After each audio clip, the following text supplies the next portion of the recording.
Hello good morning विद्यार्थी मित्रों।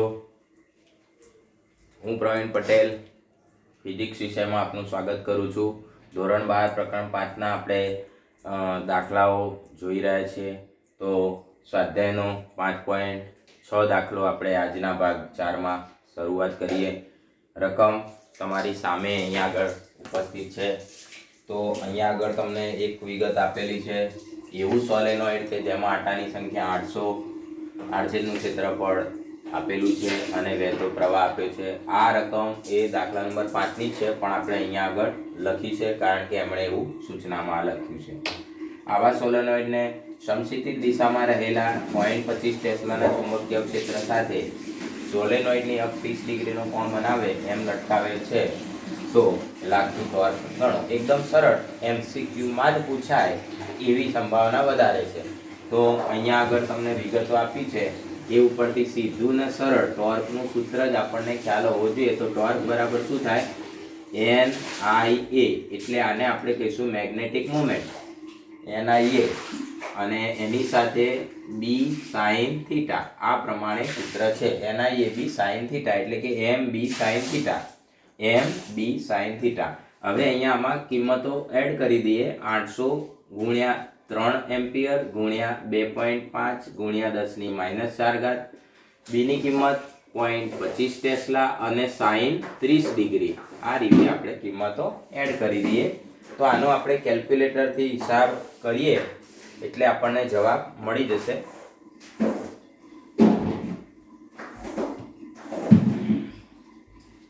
તો આપણે કેલ્ક્યુલેટરનો હિસાબ કરી દઈએ।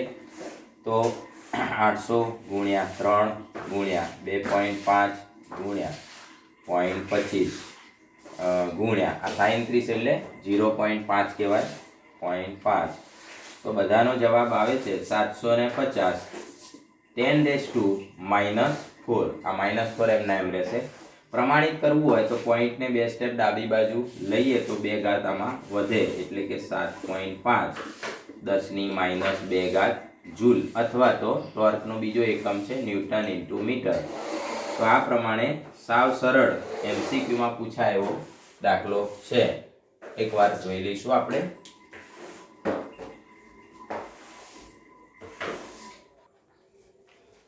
ચાલો વિદ્યાર્થી મિત્રો, આપણે આગળનો દાખલો જોઈએ। 5.7 દાખલો, એમાં રકમ તમારી સામે પ્રસ્તુત છે। અહીંયા આગળ મેગ્નેટિક મોમેન્ટ 1.5 જૂલ પ્રતિ ટેસ્લા હોય એવો એક ગજિયો ચુંબક નિયમિત ક્ષેત્ર B 0.22 ટેસ્લા સાથે એક રેખસ્થ છે। આ શબ્દ પર ભાર આપીશું। એક રેખસ્થનો મતલબ એવો થાય છે કે અહીંયા M અને B વચ્ચેનો શરૂઆતનો ખૂણો 0 છે। પછી તમને પ્રશ્ન પૂછ્યો છે, એમાં બે પ્રશ્નોમાં બે વિકલ્પ છે। પહેલો છે બાહ્ય ટોર્ક વડે કેટલું કાર્ય કરવું પડે। તો કાર્ય માટે આપણે શું વિચારવું જોઈએ? તો કાર્ય એ ઊર્જાના ફેરફારને અનુરૂપ જ હોય, કાર્ય ઊર્જા પ્રમેય।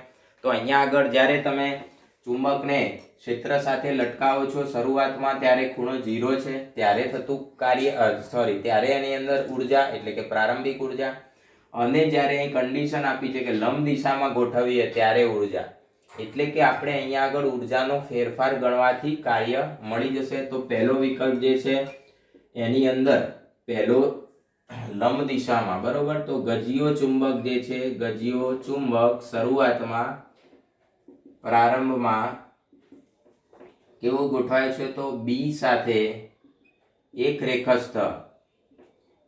રેખસ્થ છે, માટે M અને B વચ્ચે પ્રારંભિક કોણ કેટલો થશે? પ્રારંભિક કોણ θ1, દાખલા તરીકે આપણે એને નામ આપીએ θ1, તો 0 ડિગ્રી। અને આપેલ શરત પ્રમાણે, આપેલ શરત મુજબ શું કરવાનું છે? લંબ દિશામાં ગોઠવાય એ રીતે, એટલે કે M અને B વચ્ચે અંતિમ કોણ લંબ રૂપેનો મતલબ શું થશે? θ2 બરાબર 90 ડિગ્રી। તો આ બે કોણ આપેલા છે, માટે કરવું પડતું કાર્ય W બરાબર બંને સ્થિતિ ઉર્જા, અંતિમ સ્થિતિ ઉર્જા માઇનસ પ્રારંભિક સ્થિતિ ઉર્જા। અંતિમ સ્થિતિ ઉર્જા માટે θ2 લઈશું એટલે -MB cos θ2 અને પ્રારંભિક માટે લઈશું minus of minus M B cos theta 1. તો આ રીતે આપણે જો બધા ધ્યાનથી સમજો, આ બે કૌંસ એટલે જ કર્યા છે કે તમને ખ્યાલ આવે. અંતિમ થીટા 2 પ્રારંભિક, અંતિમ માઇનસ પ્રારંભિક એટલે ઉર્જાનો ફેરફાર જે કાર્ય જેટલો હોય. હવે આની અંદર તમે જો આ માઇનસ માઇનસ પ્લસ થઈ જાય એટલે આ પહેલા આગળ લખી દઈએ પદ એમ બી કોમન કાઢી લે, કોસ થીટા 1 આગળ માઇનસ કોસ થીટા 2 પાછળ. હવે કિંમત મૂકો. એમ ની કિંમત 1.5, બી ની કિંમત 0.22 અને કોસ થીટા 1 એટલે cos 0 degree minus cos 90 degree. હવે આપણે આ બેનો ગુણાકાર કેલ્ક્યુલેટરની મદદથી કરી દઈએ તો શું આવે છે 1.5 ગુણ્યા 0.22 તો 0.33 થાય છે. 0.33 અને cos 0 ની કિંમત 1, cos 90 ની કિંમત 0. આ તમને ખ્યાલ હોવો જોઈએ. તો આ તમારો જવાબ થઈ ગયો 0.33. હવે કાર્ય ગણ્યું છે તો એનો એકમ આપણે જૂલ જ મૂકીશું. તો આ પ્રમાણે આપણે પહેલી શરત જે છે આ રહીએ એ પૂરી કરી. એકવાર નજર મારી લો. હવે વિરોધી દિશામાં જ્યારે ગોઠવવું હોય ત્યારે શું ફેરફાર થશે? તો અહીંયા આગળ શરૂઆતનો કોણ 0 જ લઈશું, પણ વિરોધી દિશા માટે અંતિમ કોણ 180 ડિગ્રી લઈશું. આ આપણે પહેલો કિસ્સો એકવાર જોઈ લો, પછી બીજો કિસ્સો આપણે સમજીએ.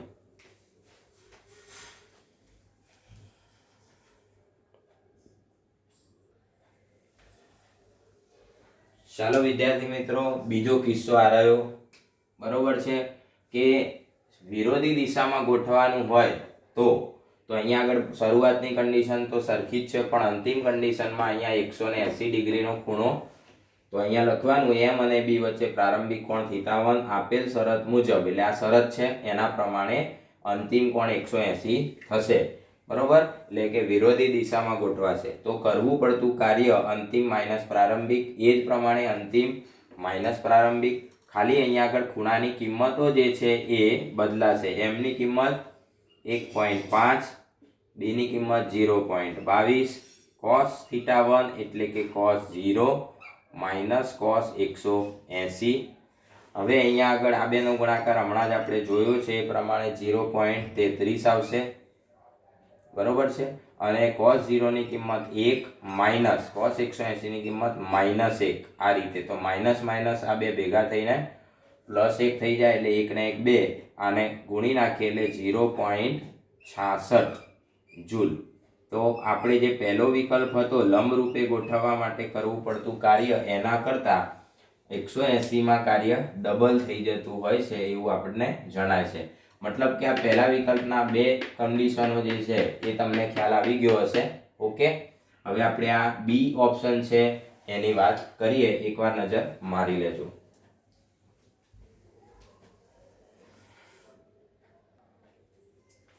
ચાલો વિદ્યાર્થી મિત્રો, અહીંયા આગળ તમને એક શરત આપેલી છે.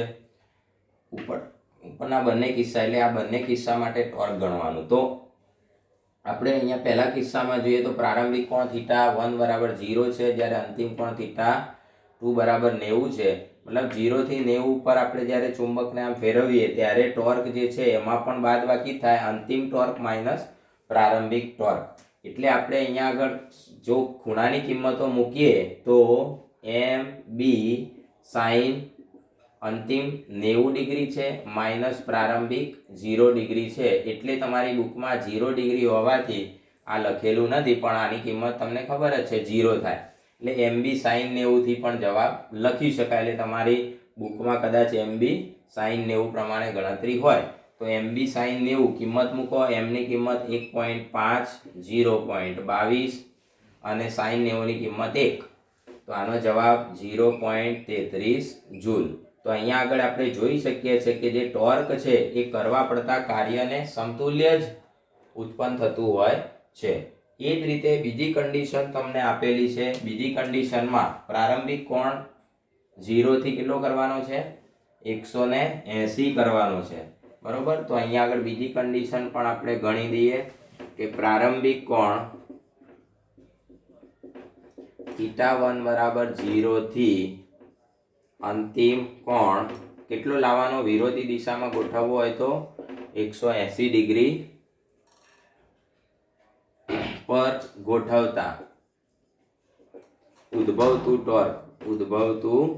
ટોર્ક, તો એના માટે આપણે ટોર્ક બરાબર mb sin θ2, θ1 0 છે એટલે ના લખીએ તો પણ ચાલે, પણ જો આપણે પહેલા જ વિકલ્પ પ્રમાણે ગણવું હોય તો આવું આપણે ગણીશું mb sin 180 માઇનસ sin 0, તો આની કિંમત પણ 0 થાય, આની પણ 0 થાય, એટલે કે ટોર્ક જે છે એ 0 થશે. તો આ પ્રમાણે આપણે જ્યારે એનું 180 ડિગ્રીએ ભ્રમણ આપીશું ત્યારે ઉદ્ભવતું ટોર્ક 0 થશે, કારણ કે 1 માઇનસ 1, ઘણાને ખ્યાલ નહીં આવે ડાયરેક્ટ 0 લખ્યું, તો આની કિંમત આપણે જોઈએ તો cos 180 ની કિંમત 0 છે, sin 0 ની કિંમત પણ 0 છે, એટલે આ બાદબાકી જો 0 હોય તો સ્વાભાવિક રીતે જવાબ પણ કેવો આવે 0. તો આ બંને ટોર્કની ગણતરી આપણે કરી બંને કિસ્સામાં. તો આ દાખલો 2 માર્કમાં પૂછી શકાય, કોઈ પણ એક વિકલ્પ કાર્ય અથવા ટોર્ક ગમે તે પૂછી શકાય, એકવાર નજર મારી લઈએ.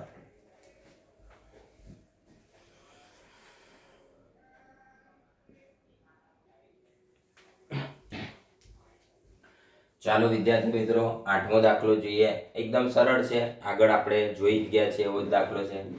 એક સોલેનોઇડ આપ્યું છે કે જેમાં આટાની સંખ્યા 2000 છે, આડછેદનું ક્ષેત્રફળ 1.6 × 10⁻⁴ મીટર સ્ક્વેર છે, વહેતો પ્રવાહ 4 એમ્પિયર છે. હવે આ સોલેનોઇડમાં પ્રવાહ વહે છે એટલે સોલેનોઇડ એક ગજિયા ચુંબકની જેમ વર્તે, તો એનો પહેલો વિકલ્પ છે મેગ્નેટિક મોમેન્ટ શોધો, એટલે આપણે એમ શોધવાનું છે. બીજો વિકલ્પ કે આ જે ગજિયો ચુંબક છે જે લટકી રહ્યો છે એની સાથે 30 ડિગ્રી કોણ બનાવતી દિશામાં આવું નિયમિત ચુંબકીય ક્ષેત્ર લાગુ કરવાનું છે આપણે, બરોબર છે. તો બળ અને ટોર્ક ગણો. તો બે વિકલ્પોમાં પહેલો વિકલ્પ આપણે સાવ સરળ છે એ પહેલા ગણી લઈએ. તો સોલેનોઇડ જે છે એમાં પ્રેરિત મેગ્નેટિક મોમેન્ટનું સૂત્ર NIA, સિમ્પલ, એકદમ સરળ છે, યાદ રાખી લેવાનું છે. 2000 આટા, પ્રવાહ 4 એમ્પિયર અને આડછેદ 1.6 × 10⁻⁴. તો આનો આપણે કેલ્ક્યુલેટરથી હિસાબ કરીએ તો આપણને 128 × 10 જો હવે આ 1 મીંડું 2 મીંડા 3 મીંડા અહીં કેન્સલ કરીએ, બરોબર, તો આપણને જવાબ જોઈએ કેટલો મળે છે. અથવા ડાયરેક્ટલી કરવું હોય તો 2000 × 4 × 1.6 અને આ 10⁻⁴ છે તો ભાગ્યા 10,000 આપણે કરી દઈએ તો જવાબ આવે છે 1.28. મેગ્નેટિક મોમેન્ટ હોવાથી એનો એકમ એમ્પિયર મીટર સ્ક્વેર એવું આપણે લખી શકીએ. તો સાવ સરળ, MCQમાં પૂછી શકાય એવો પ્રશ્ન છે. હવે બીજો વિકલ્પ જે છે, બીજો વિકલ્પ એમાં તમને બળ અને ટોર્કની વાત કરી છે, તો આપણે અહીંયા આગળ સમજાવી દઈએ છે, ધ્યાનથી સમજો. દાખલા તરીકે આ નિયમિત ક્ષેત્ર છે અને આ નિયમિત ક્ષેત્ર B છે, એની અંદર આપણે સોલેનોઇડ લટકતો રાખ્યો છે. તો આ પ્રમાણે આપણે સોલેનોઇડની અક્ષ દોરીએ અને આ સોલેનોઇડ દોર્યો છે સ્પ્રિંગ આકાર, ઓકે. તો આ સોલેનોઇડ આ રીતે ગોઠવેલો છે. તો તમને રકમમાં આપ્યું છે એ પ્રમાણે સોલેનોઇડની અક્ષ આપણે ગ્રે કલરથી આ રીતે દોરીએ. તો આ દિશામાં એની મેગ્નેટિક મોમેન્ટ m હોય, તો અહીંયા આગળ જે બને છે ખૂણો, આ ખૂણો તમને આપેલો છે થીટા બરાબર 30 ડિગ્રી.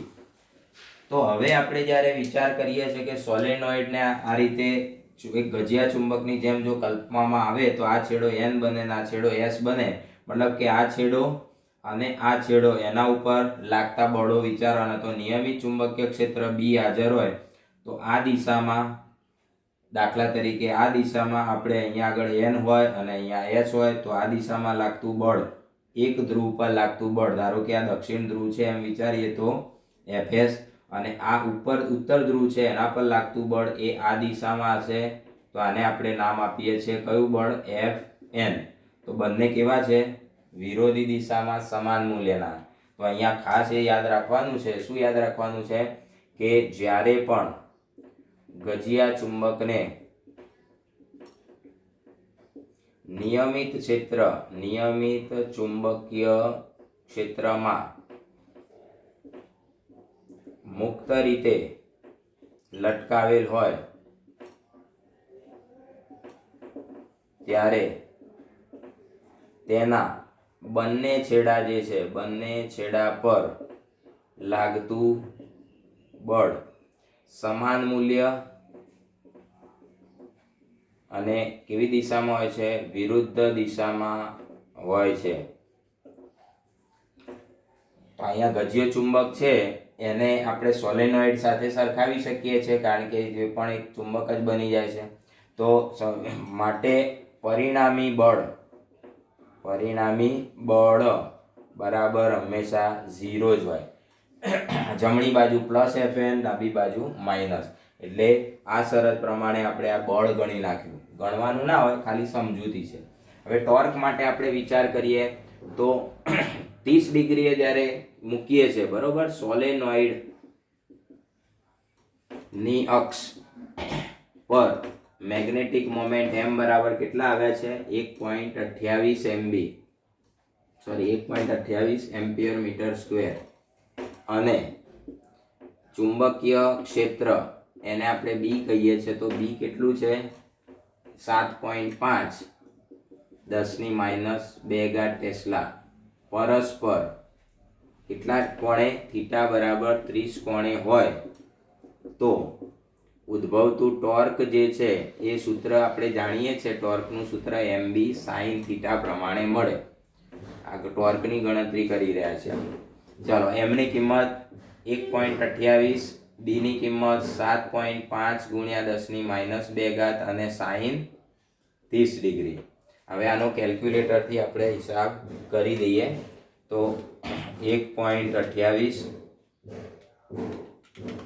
ગુણ્યા 7.5 અને sin 30 એટલે 0.5 કહેવાય, ગુણ્યા 0.5, તો આનો જવાબ 4.8 આવે છે. 4.8 ગુણ્યા 10⁻² અને ટોર્ક શોધ્યું હોય એકમ જૂલ અથવા તો ન્યૂટન મીટર તમે લખી શકો છો. તો આ પ્રમાણે આપણને ટોર્ક પણ મળે. તો આ દાખલો પૂછાઈ શકે એવો છે 2 માર્કમાં. આ ચેપ્ટરમાંથી 2 માર્કમાં પૂછાવાનું છે, તો તમે જરા નજર મારી લેજો એકવાર.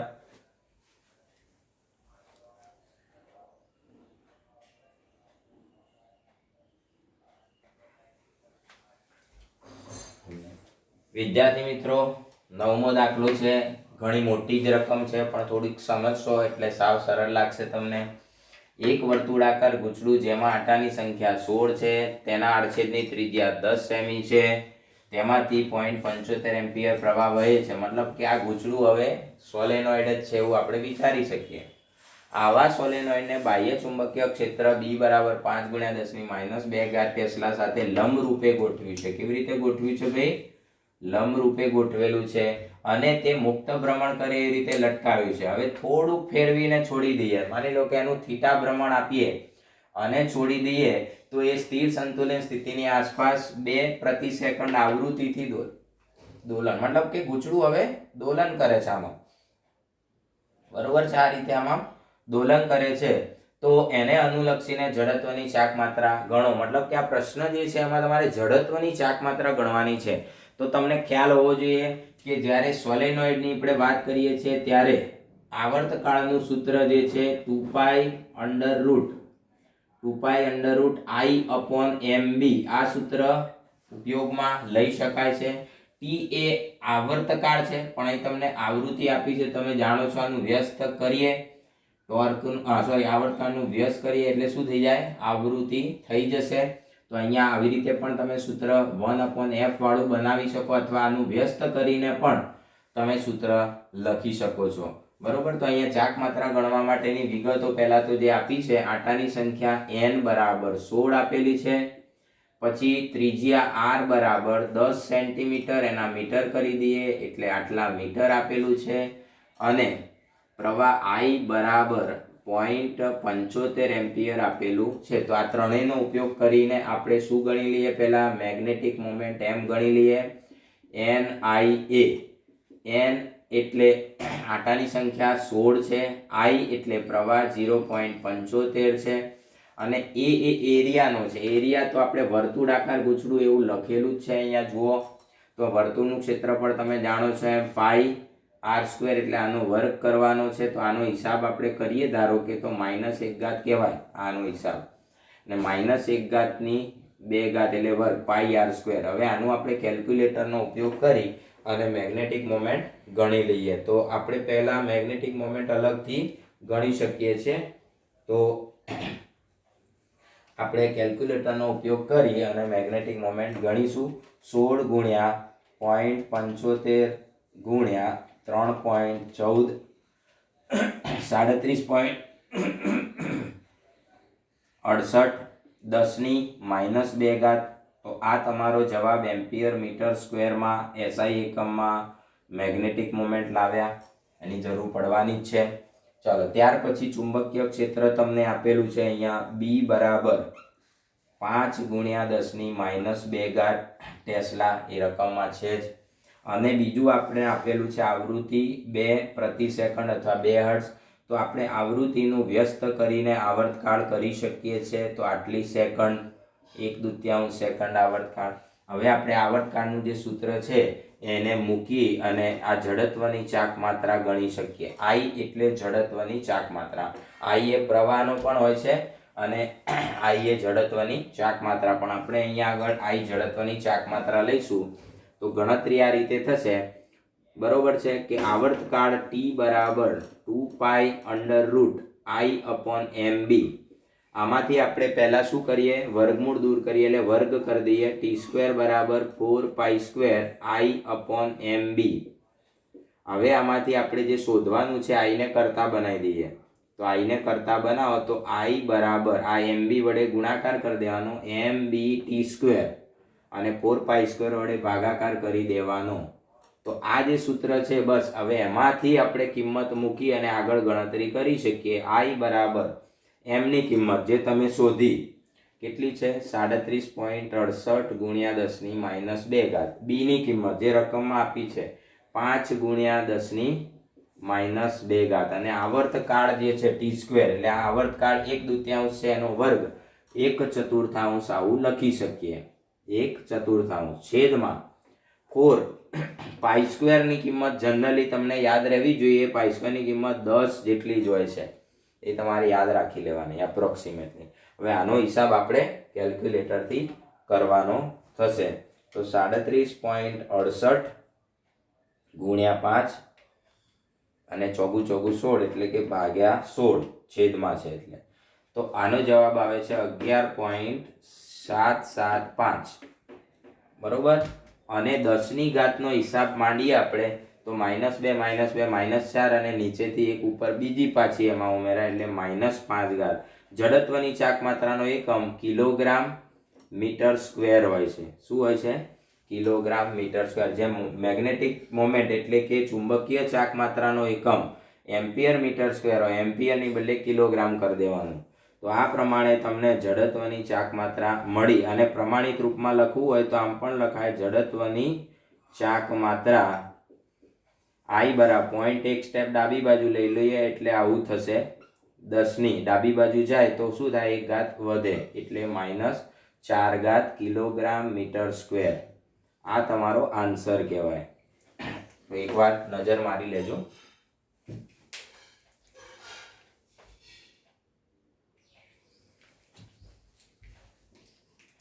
ચાલો વિદ્યાર્થી મિત્રો, આજના વિડિયો લેક્ચરનો છેલ્લો દાખલો છે.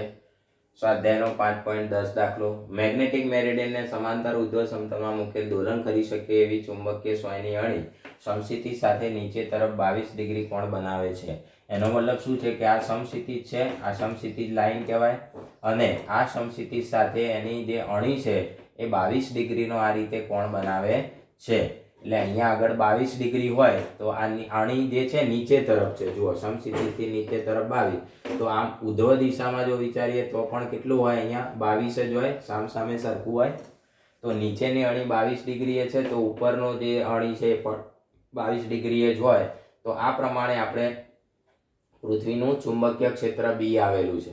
બરોબર. હવે આ બી નો સમસ્થિતિ ઘટક તમને આપેલો છે. તો આ ઘટક તમને આપેલો છે જેને BH કહેવાય.